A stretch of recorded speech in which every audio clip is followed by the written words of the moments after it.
Well, guys, wanted to give you an update on what I've been doing on this car. It's an '07 Mustang GT. Many of you have seen the videos prior to where I was putting it together. Had some issues with the cams. The had some major issues getting these cams in and that type of thing, and continued to have problems with the lash adjusters, the rocker arms, and that type of thing. I finally got it all together, dynoed out at 741 663 at the wheel, and everything was running perfect. The air-fuel ratio was absolutely spot on. Oil pressure, I'm using the Melling high volume, not the high pressure, but the high volume oil pump. Wanted to make sure everything up top, was doing well, because that seems to be where a lot of these motors suffer. And in order to prevent what had happened before, where all the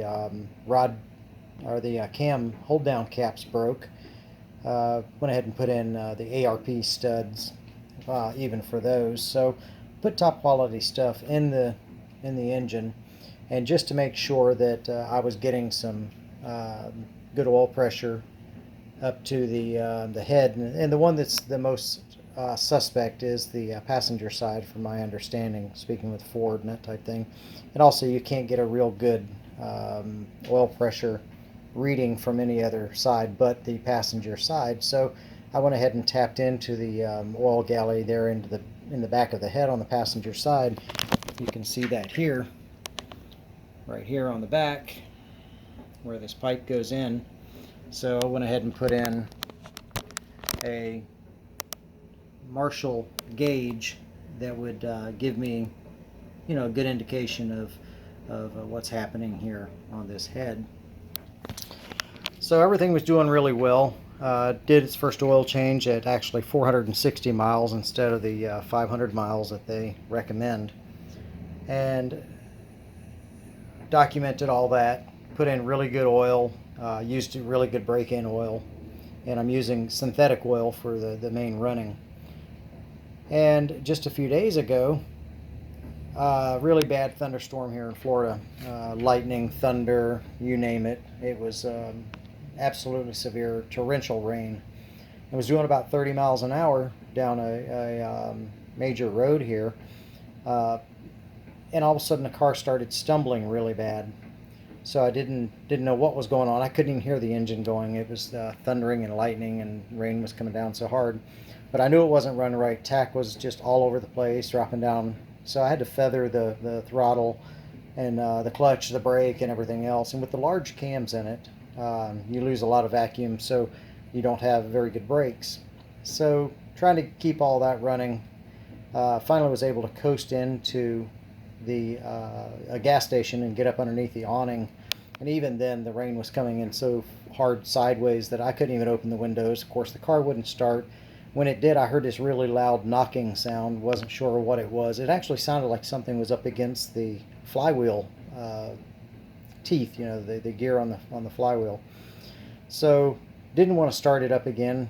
And finally, long story short, got the car home, and the next day pulled the valve cover, and I found one cam follower broke, and a portion of it was right next to the spring. So I thought, well, maybe that's the problem with the noise that I'm hearing, and it was rubbing up against the spring as it compressed up and down, and then I could find the other piece just down from it. So I was thinking, well, hopefully that'll just be the extent of this, and go from there.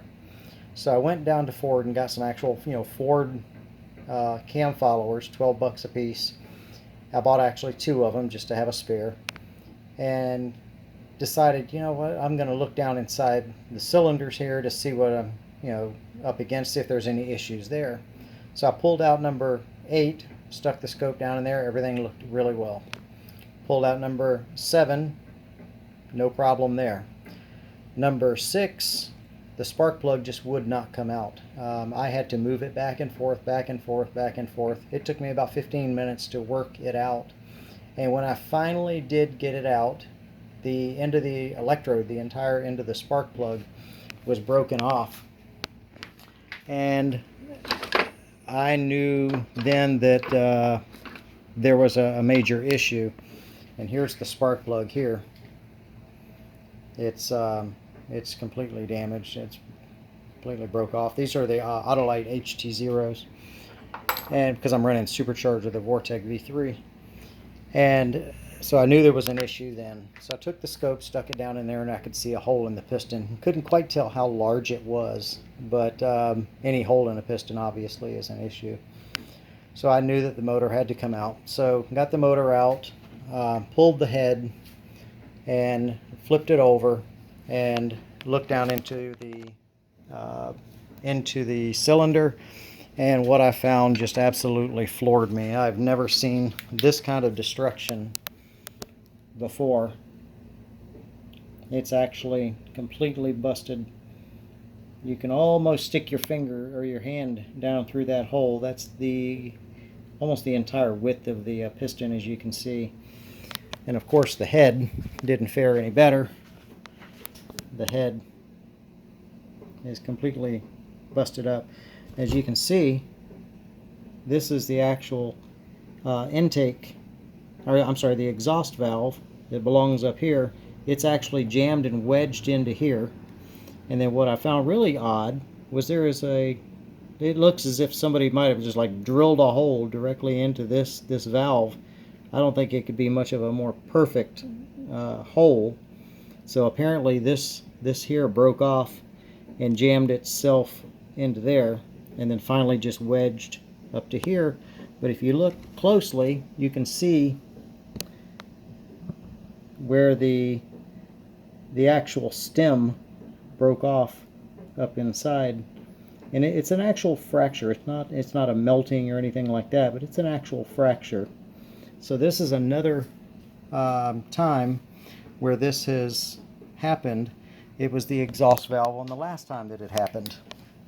And these are all, you know, from the manufacturer, that type of thing. They're not, you know, they've never been messed with that I know of.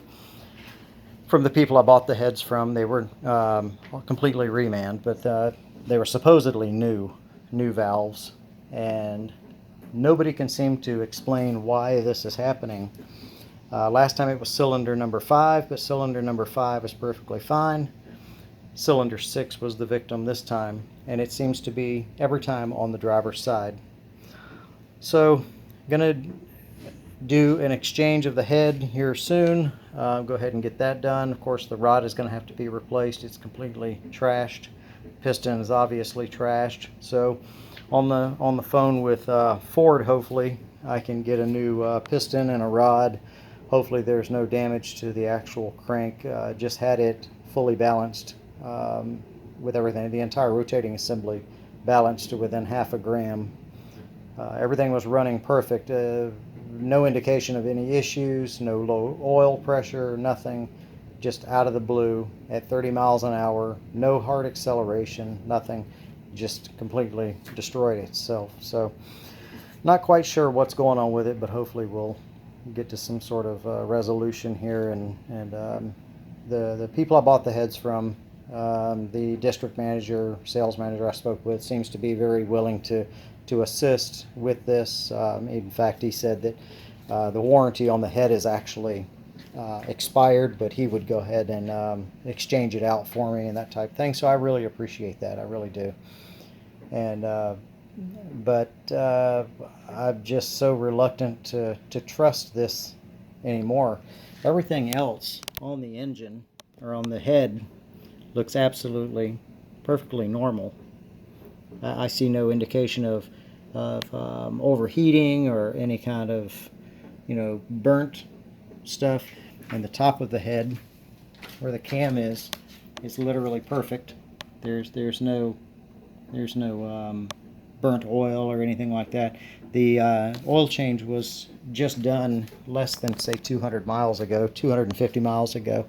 So I'm not sure exactly what caused this, but go ahead and get this exchanged out and keep you updated on what's going on with it. But if anybody else has had this kind of issue, drop a comment, and of course please subscribe and hit the notification button to keep up on this. Maybe somebody else out there is still screwing around with these 3-valve engines. I know a lot of people have gone to the Coyote, and that's something that I'm truly anticipating eventually that I'll do. If I don't just go ahead and sell everything outright. But the car was making 741, 663 at the wheel, and there's a ton of mods done to it. I can drop those into the description here, so you can kind of get an idea of what's going on with it. But just wanted to touch base and see if anybody else has had this problem. Hopefully I get a thumbs up and a subscribe. So let me know what you think. Till then, peace.